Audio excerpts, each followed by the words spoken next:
Bonjour, c'est Émilie et cet édito s'appelle La revanche de l'IRL. Alors l'IRL, pour les gens qui ne connaissent pas, c'est l'acronyme de In Real Life, l'opposé de IVL, In Virtual Life. Oui, c'est du langage hérité d'il y a 10-12 ans, quand l'Internet était encore considéré comme safe et fermement à part de la vraie vie, entre guillemets. Alors le titre de cet édito m'est venu après avoir constaté 4 choses apparemment sans lien, mais qui prises ensemble montrent que l'IRL n'a pas dit son dernier mot, et peut-être même qu'il prend sa revanche sur le tout numérique et ses chiffres mirobolants pour ne pas dire vertigineux. Je parlerai donc d'un chiffre, d'une tendance et son slogan, d'une phrase magnifique et d'un fait surprenant sans être étonnant. Alors le chiffre, tout d'abord, c'est que 63% de la Gen Z réduit intentionnellement son temps d'écran et c'est plus que toutes les autres générations sondées des millennials aux baby boomers. Intéressant au regard de la manière dont toute l'industrie musicale ces 12 dernières années, s'est construite autour de l'économie de notre attention et celle de la Gen Z en particulier. Prochaine cible, la génération Alpha, née à partir de 2010-2012, à suivre aussi quand on sait qu'un nombre croissant de pays débattent de lois interdisant l'usage des réseaux sociaux au moins de 15 ans. Deuxième chose dont je voulais vous parler, c'était donc une tendance et son slogan. En marchant dans la rue à Bruxelles, j'ai remarqué une affiche pour une soirée hebdomadaire sans téléphone dans un bar avec un slogan absolument génial « Tu passes devant, sinon t'es pas au courant ». Ode à l'IRL, à sortir de chez soi, à marcher dans son quartier, son téléphone en poche et pas sous le nez, pour privilégier des temps de retrouvailles 100% déconnectés.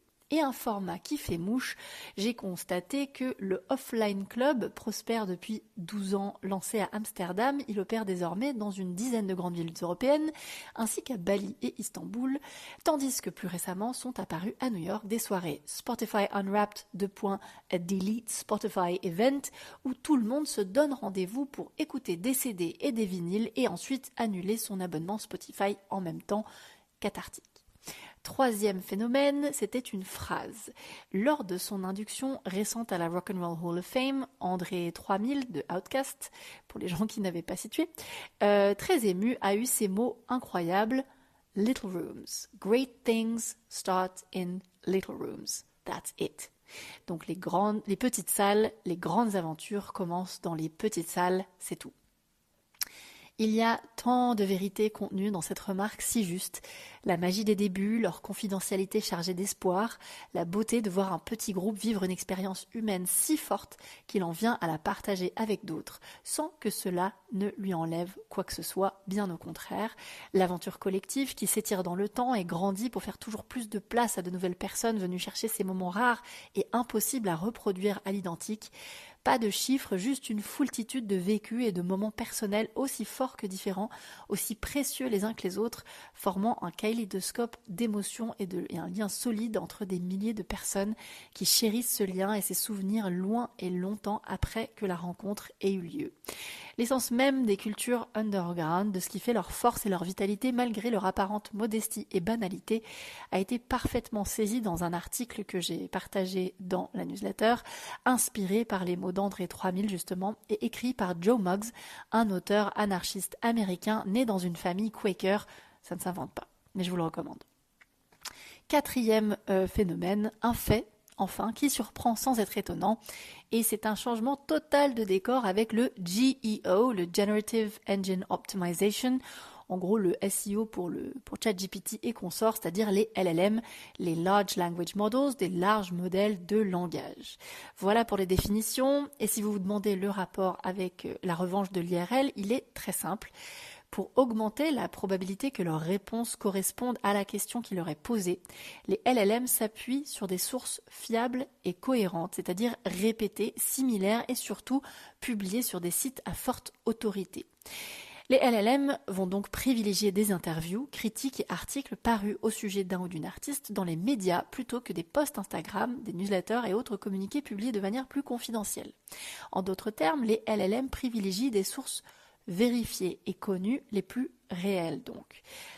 Un média, quelle que soit sa taille, avec une ligne éditoriale claire et cohérente et régulièrement alimentée d'articles coup de cœur écrits sans IA par des personnes assumant leur parti pris et subjectivité, sera plus crédible et fiable qu'un site certes très fourni, mais sans communauté, aspérité ni traction, car ces chroniques sont écrites avec ChatGPT. Idem face à des plateformes numériques dopées à la publicité où n'importe qui peut créer un compte et ou des contenus avec IA, un enjeu dont je parlais déjà en février de l'année dernière dans mon édito l'AI Slop ou le grand n'importe quoi. Je note au passage qu'il est à la fois drôle et paradoxal, ou peut-être juste tragicomique, je ne sais pas, que les LLM ne fassent pas confiance à l'IA.